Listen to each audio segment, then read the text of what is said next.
시간 누가복음 말씀 30번째 시간으로 지난 시간에 이어서 3장 15절로 17절 말씀에 나타나는 두 번째 메시지를 전하도록 하겠습니다. 먼저 지난 시간 말씀을 통해 살펴보았던 첫 번째 메시지를 잠시 복기해 보겠습니다. 요한이 요단강 부근에서 전했던 회개의 말씀은 그 말씀을 들은 사람들의 회개로 나타났습니다. 그 말씀을 들은 사람들은 말씀에 대한 구체적인 적용을 삶에 적용하고 또한 순종으로 나타나는 모습들이 나타났죠. 세리에서부터 군인들까지 회개로 나아가고 변화되는 모습을 보였습니다. 그러면서 거기 모여들었던 사람들, 그 말씀을 들었던 사람들은 요한이 전하는 능력의 말씀에 집중을 하기 시작했습니다. 그 탁월한 말씀을 보면서 15절에서 이렇게 짐작을 했죠. 혹시 저분이 그리스도가 아니신가라는 짐작과 오해를 하게 됩니다. 그러자 요한은 그 모여든 사람들의 생각을 알아차리고서는 자기 영광을 취하지 않습니다. 자기를 부인합니다. 교만으로 이걸 캐치하지 않고 이것을 부인하면서 얘기하죠. 16절, 요한은 자신이 그리스도가 아님을 얘기하면서 나는 이제 곧 오실 그리스도의 신발끈을 풀기도 감당할 자격조차 없는 종보다도 못한 게 바로 나다라는 고백을 하면서 자신을 낮추고 부인하는 모습을 함께 볼 수 있었습니다.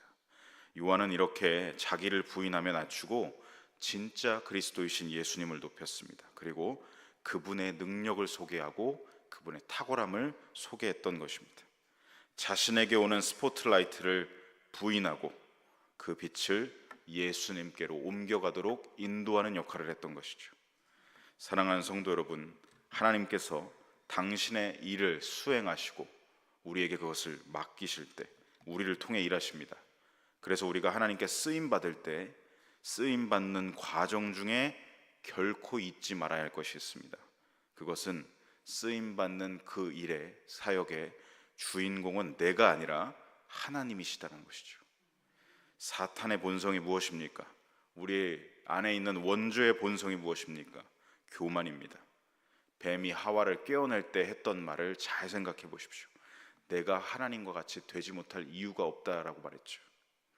그래서 사역 가운데 자꾸 내 죄의 본성을 따라가면 자신을 더 드러내고자 하는 사탄의 하수인으로 살아가게 되는 것입니다. 그러므로 우리는 매 순간 말씀 앞에 그리고 성령님의 조명하심 아래에서 내 안에 끊임없이 질문하고 나를 점검해야 하는 것이죠. 내 안에 계속해서 나를 드러내려 하는 모습이 없는가? 나를 주장하고 있는 게 아닌가? 나의 의를 자꾸 드러내려고 하는 것은 아닌가? 끊임없이 우리 안을 돌아봐야 합니다.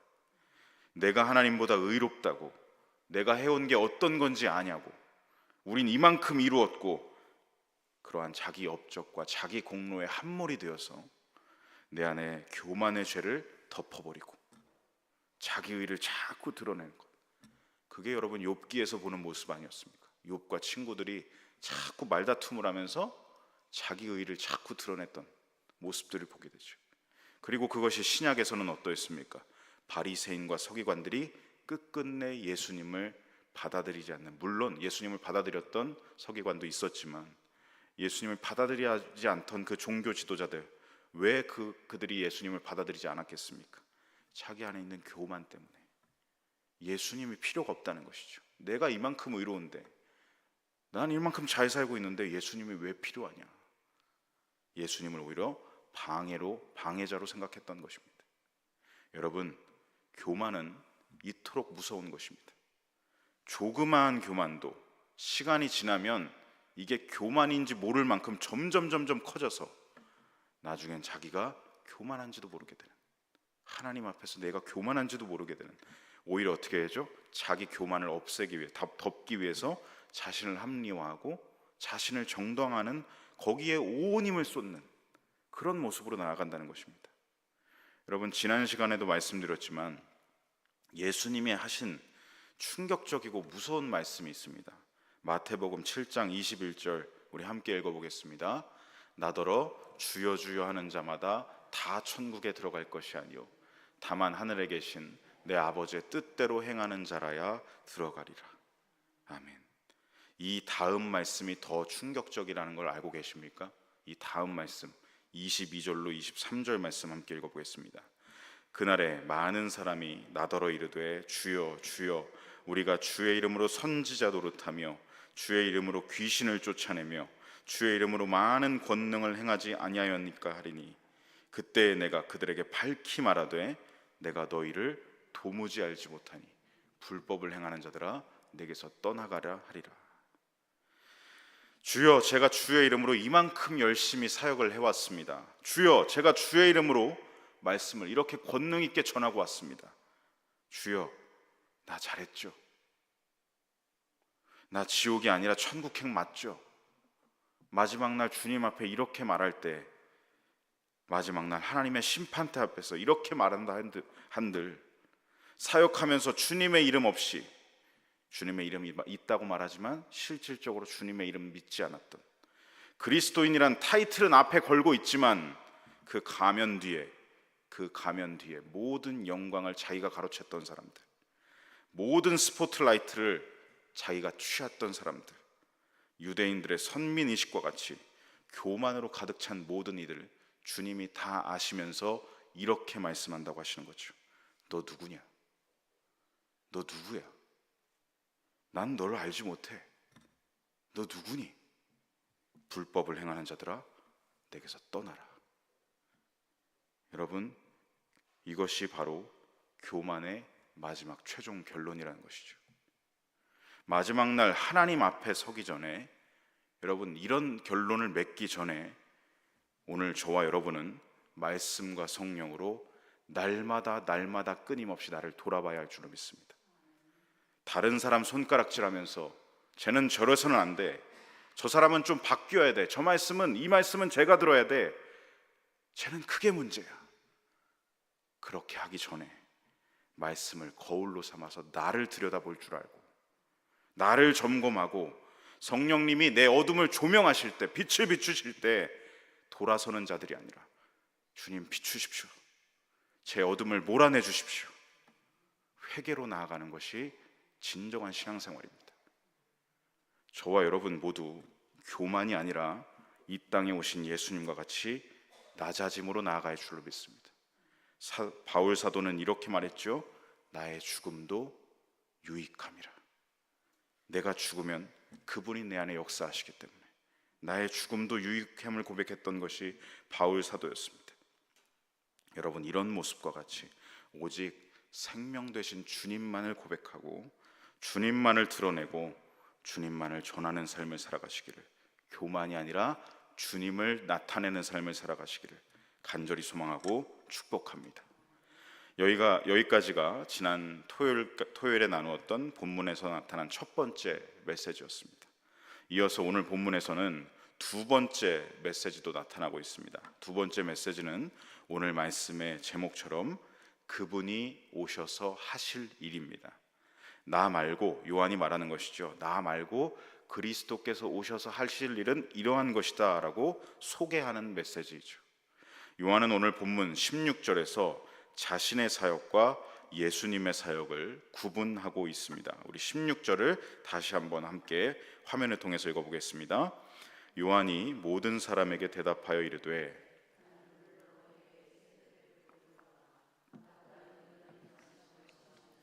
나는 그의 신발끈을 풀기도 감당하지 못하겠노라. 그는 성령과 불로 너희에게 세례를 베푸실 것이요. 이어서 17절도 보시겠습니다. 손에 키를 들고 자기의 타작마당을 정하게 하사 알곡은 모아 곳간에 들이고 쭉정이는 꺼지지 않는 불에 태우시리라. 예수님이 하시는 일을 지금 소개를 하고 있죠. 먼저 16절을 보시면 나는 물로 너희에게 세례를 베풀었지만 그는 그리스도는 성령과 불로, 하반절을 보시면 성령과 불로 너희에게 세례를 베푸실 것이다. 자신의 사역과 예수님의 사역을 구분하고 있습니다. 이는 요한 자신이 물로 베푸는 세례는 오실 그리스도, 능력이 크신 그분이 감당하실 성령 세례와 불 세례와는 비교조차 할 수 없다라는 것을 드러내고 있는 것이죠. 여기서 여러분, 성령 세례는 능력의 세례를 말하는 것입니다. 성령과 능력으로 마치 기름을 붓는 듯한 세례를 지금 말하는 것이죠. 과거 이스라엘에서는 지도자들의 임직식 때 대제사장, 선지자, 이제 왕이 세움을 받을 때 뿔에 기름을 가득 채워서 머리에 붓는 기름 부음이 이루어졌습니다. 이 기름 부음은 세 가지 의미를 담고 있습니다. 첫 번째는 하나님의 특별한 소유로 구별하는 것, 거룩을 의미했고, 두 번째는 하나님께로부터 권위를 받고 능력을 부여받는 임재를 의미했습니다. 그리고 세 번째, 하나님께로부터 특별한 책무를 부여받는 것, 사명을 의미했습니다. 첫 번째 무엇입니까? 세상과 사탄, 죄에 속했던 자에서 어떻게 하신다는 것이죠?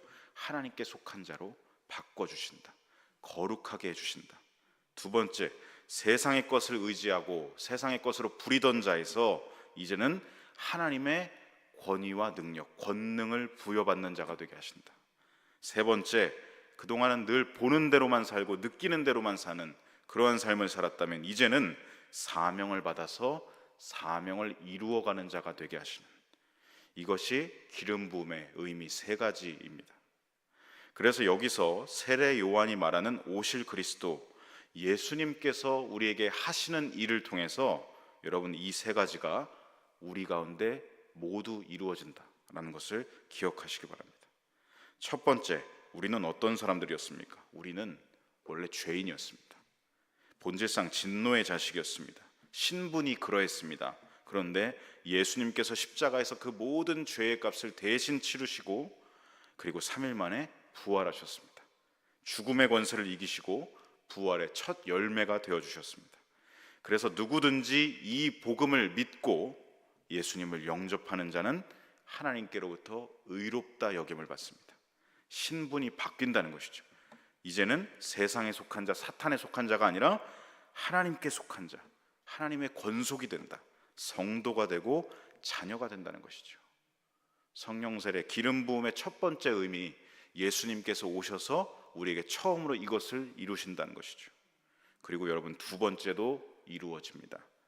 세상의 것을 늘 의지했던 우리가 성령님의 임재를 경험하면서 하나님의 권능을 입게 됩니다. 신약에서 이 일이 언제 이루어집니까? 사도행전에서 이루어지죠. 사도행전 1장 5절과 8절 말씀을 우리 함께 읽어보겠습니다. 요한은 물로 세례를 베풀었으나 너희는 몇 날이 못되어 성령으로 세례를 받으리라 하셨느니라. 오직 성령이 너희에게 임하시면 너희가 권능을 받고 예루살렘과 온 유대와 사마리아와 땅끝까지 이르러 내 증인이 되리라 하시니라. 아멘. 예수님이 말씀하신 이 약속대로 제자들은 어떻게 했습니까? 예루살렘에서 성령님의 임재를 경험했습니다. 그리고 그 권능은 어떻게 나타나죠? 복음의 증인됨으로 나타났습니다. 예수님 십자가 죽으심 앞에서 도망쳤던 사람들이, 낙담하고 좌절하기에 바빴던 그들이 성령님의 임재, 그 권능을 부여받고 어떻게 됩니까? 담대해졌습니다. 예루살렘을 넘어 온 유대를 넘어 사마리아를 넘어 땅끝까지 복음의 증인이 되어서 죽음도 불사하고 복음을 전하고 예수 그리스도를 전하는 권능의 사람들이 되었다는 것이죠. 여기서 권능을 받는다는 것이 바로 그것입니다. 우리를 담대하게 하시고 복음을 전하는 능력으로 우리를 이끌어 주신다는 것이죠. 그리고 이 권능과 함께 세 번째, 우리는 증인, 사명을 부여받는 것입니다. 세 번째, 기름 부음의 세 번째 의미, 사명을 부여받는 것도 이 일을 통해서, 예수님께서 하시는 일을 통해서 이루어지는 것이죠. 이제는 나를 위해 사는 자가 아니라, 내가 보는 대로 살고 느낀 대로 살던 자가 아니라, 내 마음 가는 대로 살던 자가 아니라 그저 흘러가는 자로 살던 그런 모습이 아니라 이제는 오직 하나님의 일을 위해서, 하나님의 일을 위해서 선한 사역을 위해 힘쓰며 살아가는 존재가 된다는 것이죠. 이렇게 예수님이 오셔서 하실 일로 인하여서 우리에게 일어나는 것, 첫 번째, 구원받음으로 인한 신분의 변화, 거룩해지고, 두 번째, 성령님의 임재를 통해 권능을 부여받고, 세 번째, 사명을 부여받아 우리는 그리스도인으로 살아갈 수 있는 것이고, 복음의 증인이 되어 살아갈 수 있는 것이고, 선한 사역을 위해 힘을 내는 자로 예수님께서 다시 오실 그날까지 살아가게 된다는 것입니다. 16절에서 요한은 물로 세례를 베푼다, 나는 물로만 세례를 전한다 라는 역할을 말하고 있습니다. 이것은 무엇이냐면 사람들로 하여금 자신의 죄를 돌아보게 하고 회개로 나아가게 하는 역할, 내 역할은 거기까지다, 거기까지가 내 역할이다. 하지만 요한의 이 물 세례 이후에 오실 그리스도께서는 어떻게 하신다는 것이죠? 성령과 불로, 아까 말했던 성령 세례로 먼저 베풀어 주신다. 그분은 우리를 구원하실 수 있는 능력이 있다. 우리의 신분을 거룩하게 변화시킬 수 있는 능력을 가지고 계시다. 두 번째, 보혜사 성령을 보내셔서 우리에게 권능을 주시고 사명을 주셔서 이전과는 다른 존재, 다른 삶을 살아가도록 거듭나게 하고 변화시키는 능력, 그게 바로 그리스도께서 하시는 일이다라는 것을 소개하는 것이죠. 분명 요한이 자신과는 비교할 수 없다고, 예수님은 나와는 비교할 수 없다고 고백한 대로 크신 능력을 가지신 분, 이 땅에 오신 하나님 예수 그리스도, 그분의 능력이 확실한 것입니다. 그리고 이어서 요한은 이것을 간과하지 않습니다. 아주 중요한 메시지죠. 크신 능력의 그리스도는 성령 세례뿐만이 아니라 이 세례도 베푸시는 분이다. 무엇이죠? 불로 세례를 베푸시는 분이다. 우리 17절 말씀을 다시 한번 읽어보겠습니다. 17절 말씀 함께 읽어보겠습니다. 손에 키를 들고 자기의 타작마당을 정하게 하사 알곡은 모아 곳간에 들이고 쭉정이는 꺼지지 않는 불에 태우시리라. 여러분, 불로 세례를 베푸신다는 것이 무엇인지를 지금 여기서 말하고 있습니다. 여러분, 불로 세례를 베푸신다는 것은 최후 심판을 말씀하는 것이죠. 여러분, 우리가 신앙생활을 하면서 간과하는 것이 하나 있습니다. 예수님은 여러분 재림으로 오실 때 심판주로 오신다는 것이죠. 우리는 마치 심판이 없는 것처럼 여길 때가 많고 심판에 대해서는 생각하고 싶지 않을 때가 많습니다. 그러나 여러분, 제가 여러분들을 위협하고 여러분들에게 무서운 말씀을 전하는 게 아니라 저는 성경에 있는 말씀 그대로를 전하고 있습니다. 예수님은 심판주로 오실 것입니다. 불세례 반드시 일어난다는 것이죠. 손에 키를 들고 자기의 타작마당을 정하게 하사라고 말합니다. 여기서 타작마당이 무엇이냐면 복음이 전파된 온 세계를 말하는 것이죠. 그리스도께서는 유대 민족을 포함한 전 세계 모든 민족과 모든 세상에 복음이 전파되게 하실 것입니다. 그때 이 복음을 들은 자들 가운데 알곡과 쭉정이가 나누어지는 최후 심판이 일어난다라는 것이죠. 요한이 이 말을 했던 이유가 있습니다. 당시 유대인들은 이런 생각을 가지고 있었습니다. 메시아가 오시면 이방인들은 무조건 심판이다. 그리고 자신들, 유대인들은 메시아를 통해 구원과 축복만 누릴 것이다. 이러한 교만한 선민의식을 가지고 있었습니다. 요한은 그들의 이 잘못된 선민의식을 깨뜨리면서 성경이 말하는 바 참된 것을 지금 이야기하는 것이죠. 세상 누구든지 유대인이든 이방인이든 전해진 복음을 듣고 예수 그리스도의 하나님 되심을 믿지 못하고 그분으로 말미암는 구원을 받아들이지 않는 사람은 결국엔 쭉정이가 되어서 꺼지지 않는 불에 태워진다. 유대인들아, 너희들은 스스로를 교만한 선민의식 속에 너희들 스스로를 알곡으로 여기고 있는데 알곡과 쭉정이는 우리가 가르는 게 아니라 예수님께서 가르실 것이다. 그것이 언제 결정이 되는 거냐면 복음이 온 세상에 전파된 후에 그분이 오셔서 가르치는 것이다. 여러분, 유대인이든 모든 이방인이든 누구든지 복음을 듣고 예수 그리스도를 영접하지 않는다면 쭉정이가 되는 것이죠. 하나님께서 그리스도를 통한 최후 심판을 하실 때 피할 수가 없게 되는 것입니다. 알곡과 쭉정이는 어떻게 갈라집니까? 겉모습으로 갈라지지 않습니다. 알곡과 쭉정이는 속 안에 차이가 있는 것이죠. 그 안에 생명이 있느냐 없느냐로 알곡과 쭉정이가 갈라지는 것입니다. 생명이 있느냐 없느냐, 여러분 아까 보았던 성령 세례를 기억하시면 예수님께서 하실 그 일을 통해서 세 가지가 우리에게 이루어진다고 했습니다. 복음이 온 세상에, 이 타작마당에, 하나님의 타작마당 온 세상에 전해지면 첫 번째, 그 복음을 듣고 믿음으로 예수님을 영접해서 구원받음으로 인한 신분의 변화, 우리가 거룩해지고, 두 번째, 성령님의 임재를 통해 권능을 부여받고, 세 번째, 사명을 부여받아서 그리스도인이 되고 복음의 증인으로 살아가고 선한 사역을 위해 힘을 내는 자로 살아가게 된다. 그런데 이렇게 살아가는가 못하는가, 그 안에 생명이 있는가 없는가로 이게 판가름이 나겠죠.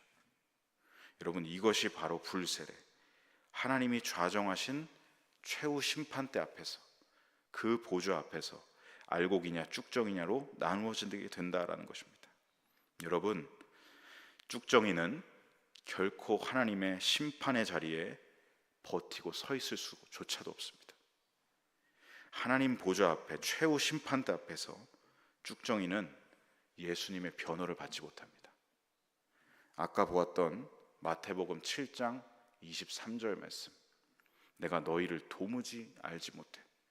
너 누구야? 불법을 행하는 자들아, 내게서 떠나가라. 이게 무슨 말이냐면요, 하나님의 그 보좌 심판대 앞에서 우리가 섰을 때 예수님이 우리를 변호하지 않으신다는 겁니다. 알곡이냐 쭉정이로 살았냐, 예수님이 지금부터 우리를 다 보고 계시고, 마지막 날 저 심판대 앞에서 교만을 행했던 자들, 선민의식에 사로잡혀서 자기가 의로운 줄 알고 착각하며 이게 믿음인 양 살았던 자들, 타이틀만 가졌던 사람들, 하나님 앞에서 다 드러난다는 말이죠. 오늘 말씀을 정리합니다. 성도 여러분, 오늘 본문에서 세례 요한이 내가 아니라 그분이다, 그러면서 그리스도께서 곧 오신다고 선포한 대로 요한의 이 말은 성취되었습니다. 예수님은 약속대로 2000년 전 이 세상에, 이 땅에 처음 오셨습니다. 초림을 말하는 것이죠. 그리고 그의 제자들과 성령 세례를 받았던 우리도 포함되는 것이죠. 우리를 통해서 복음이 결국 온 세상에 전파되게 하실 것입니다. 그러나 여러분, 그게 끝이 아닙니다. 마지막은 불세례가 기다리고 있습니다. 승천하며 약속하신 대로 내가 반드시 다시 오리라. 마라나타, 주 예수여 곧 오시옵소서. 반드시 예수님은 재림하실 것입니다. 재림이 없다는 듯이 살아가면 안 됩니다. 반드시 재림하실 것입니다. 예수님이 약속하셨기 때문에. 처음 오실 때는 죄인을 건지시고 구원하시기 위해, 그리고 소망이 없던 우리를, 어둠 속에 있던 우리를 건져내어서, 우리를 불러내어서 주의 아름다운 복음의 덕을, 복음의 빛을 전할 권능과 사명을 주셨습니다. 그게 처음 오셔서 우리에게 하신 일입니다. 선한 사역을 위해 살아갈 수 있도록 우리를 이끌어 주시기 위해서 초림하셨습니다. 그리고 이제 두 번째, 재림하실 때는 어떻게 하신다는 것이죠. 복음이 온 세상에 전파되는 재림하시면 알곡과 쭉정이를 나누기 위해서 심판을 위해 오신다는 것입니다. 여러분, 그 누가 위엄하신 하나님의 그 보좌 앞에서 거짓말을 할 수가 있겠습니까? 모든 것이 다 드러날 것입니다.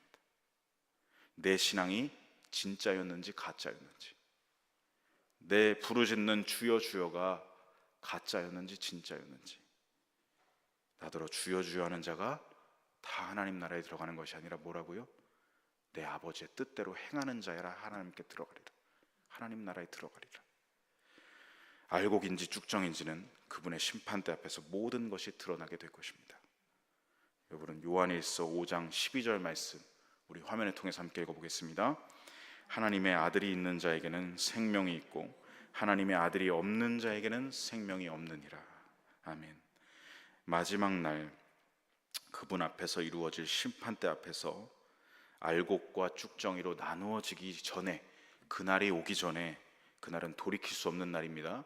그날이 오기 전에 바로 오늘 지금 저도 마찬가지고요, 저와 여러분 모두는 하나님 없이 살고 있는 교만의 모습이 있는 것은 아닌지 나를 돌아봐야 되고, 복음이 주시는 진정한 주님의 사랑 앞에 굴복하여서, 예수님 십자가를 우리 항상 바라보게 하셨잖아요.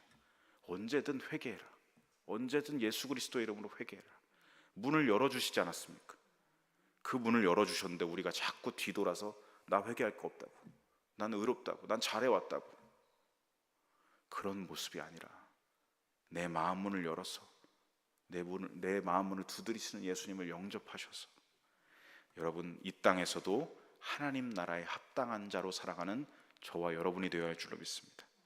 그 안에 하나님의 아들이 있는가, 생명이 있는가 없는가, 이것을 항상 말씀과 성령 앞에서 하나님 보좌에 서기 전에 이 십자가 앞에서 나를 돌아보면서 살아가면서 하나님 나라에 들어가기 합당한 자로 이 땅 가운데 살아가는 저와 여러분이 되시기를 간절히 소망하고 축복합니다. 이 시간 우리 찬송가 176장 주